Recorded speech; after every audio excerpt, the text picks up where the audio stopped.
Hey everyone, welcome to my channel. My name is Vanessa and you are watching the Exploring Oracle, or the Exploracle for short. Today we'll be taking a look at the Darkwood Tarot by Sasha Graham with art by Abigail Larson. So this is the box of the Darkwood Tarot. It says here, entering the wood is easy, leaving is a different matter. How will you emerge? So it talks about entering the dark wood and discovering your shadow self.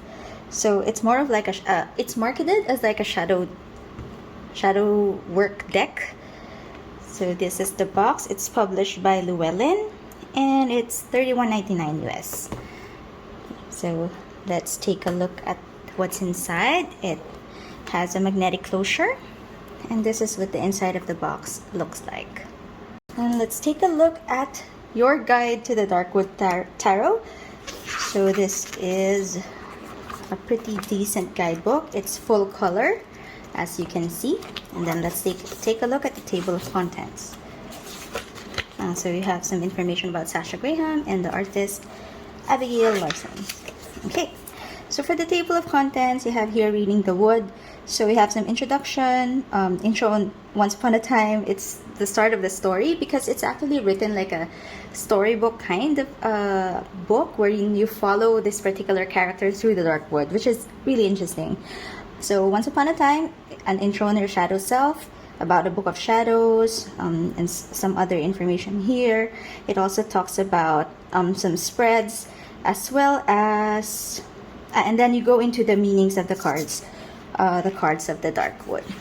So let's just take a quick look. So you have this introduction, you have this intro, Once Upon a Time. Yeah, it's like a storybook. It tells you how to give readings, what are the shadow meanings in tarot. It gives you some information about the book of shadows or making your own book of shadows.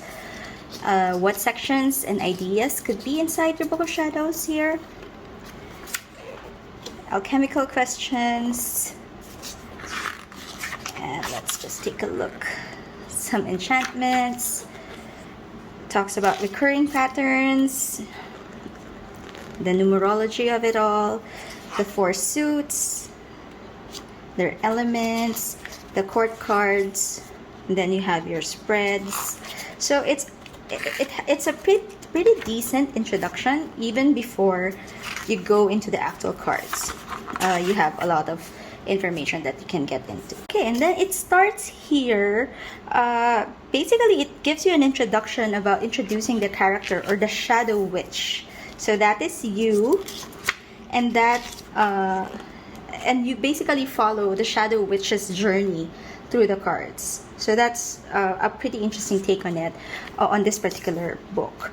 And then you'll see for each of the cards, you have here what archetype it refers to. There are some keywords, there are some key phrases. Then it goes into the meaning, actually a little bit of a description of the cards, the story, continuing the story, and then it goes on to the meaning, the upright and reverse. So it goes all the way, even up to the minors. So it's just a sample for the minors here. You basically have a key phrase that also refers to the particular card. So it's quite interesting. Okay, and that goes all the way to the end. So later on, we'll take a look at all of the cards, but you'll see here you have a full picture of the card at the side.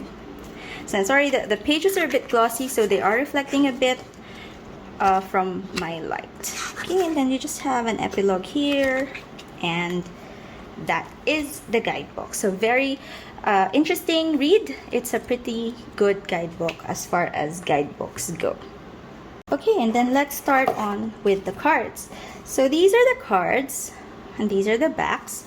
They are reversible, and the design, you kind of have the dark wood, the D&W. It's alright. It's not one of my favorite backs or anything, but it's fine. Cardstock can be improved. It does feel a little bit flimsy, a little cardboardy. It's very thin, but I think we can work with it, and I think that it would shuffle really well. So I'll just set up for the flip through so that we can take a look at the cards one by one. Alright. So let's start with the Fool. So there are borders on this deck, but it also incorporates the art in the borders. The artwork is very... Actually, it reminds me of like a Disney type of animation, like a dark Disney animation.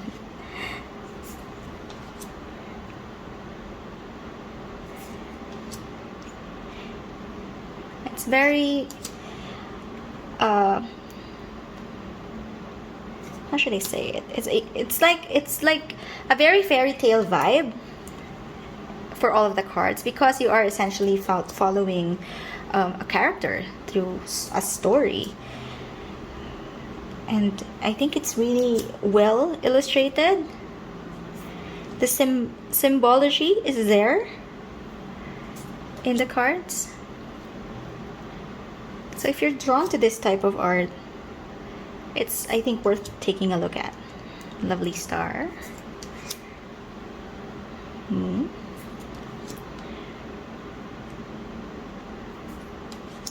Judgment. And the World. I do have to note that there is very little diversity, body diversity in this deck. But I think it's because, you know, basically we're following one character throughout the suits. But if that is important to you, it's worth noting that there's not a lot of body diversity here, even age diversity, I think.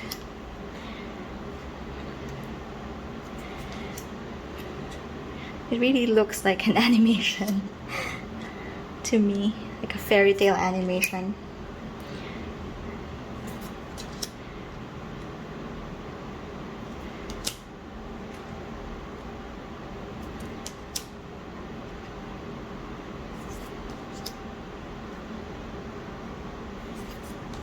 Moving on to our Suit of Cups.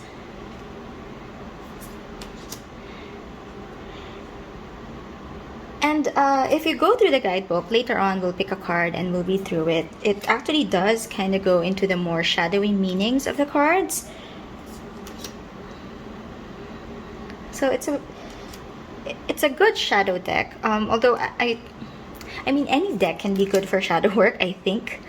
But if you want something specific and you're drawn to this, then yeah, that's basically, I think it was created with that in mind, to kind of take a closer look at your shadows, at your shadow self.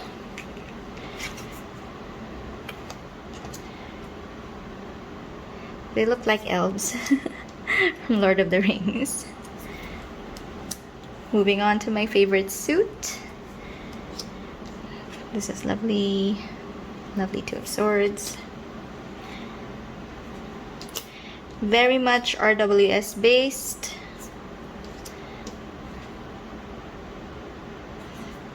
But illustrated in this really dark fairy tale vibe.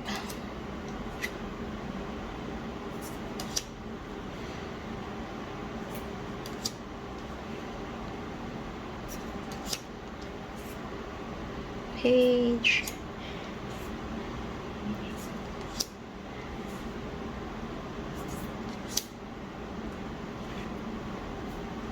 And moving on to our last suit, the Pentacles. The Pentacles are... Actually, I thought these were bananas, but then it made sense that they're actually apple cores. Yeah. What do they remind you of? We have the 5, 6,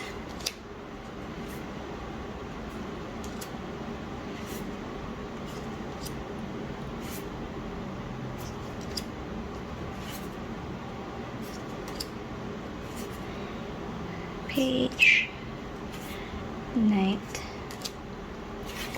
Queen, and the King. Okay, so I zoomed out a bit so that we can see how this deck shuffles. But again, it has very thin card stock, so yeah, as expected, no issues with riffle shuffling because it is quite thin and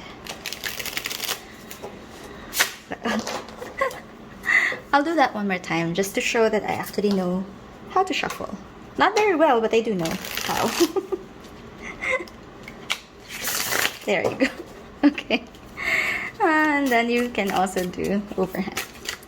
Okay, and as always, we'll get one card to read, and I'll read an excerpt from the guidebook. So can you give us a card to read, please? Alright.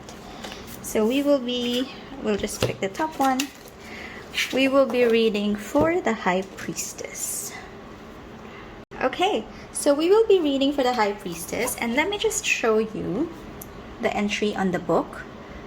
And I will pause here so that you can pause and read if you would like, because I will only be reading a part of this, maybe just the first paragraph, and then I'll go read the meaning. So in case you just want to take a look or to read through the story, you can pause right here. Okay. So it says here, the High Priestess is the archetype of the authentic self. And in the key phrase here, it says that you are the divine whisper of the universe. So I'll read just the first paragraph of the story before I go into the meaning of the card.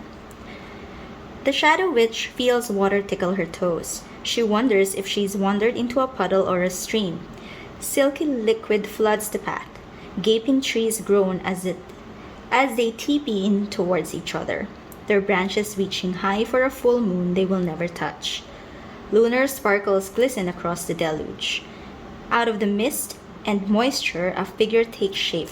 The luminous presence of the High Priestess rises before the Shadow Witch. So that is the first paragraph, and then if you can just pause and go back to the video if you want to read the rest. But basically, the meaning for the High Priestess is silence, secrets, darkness, evolution of the soul, the blueprint of your personality, talents and traits, a deep knowledge and third eye vision, activated intuition, lunar cycles, inner knowledge, and personal authenticity. And you also have the shadow, or the reverse meaning, which means self-indulgent and self-centered, narcissistic, obsessed with the self, an exaggerated sense of importance, excessive need for admiration, lack of empathy, distrust, and the inability to follow one's own inner voice. So yeah, that has been the Darkwood Tarot. Very interesting deck. Shadow work type deck, filled with illustrations that are reminiscent, at least to me, of fairy tales and Disney cartoons. But it's a pretty well done deck. There are some improvements with the cardstock, but it is a mass market deck, so I guess that's pretty much this, the standard. But yeah, so if you like this video, please consider liking and subscribing to my channel, and I will see you again next time. Bye!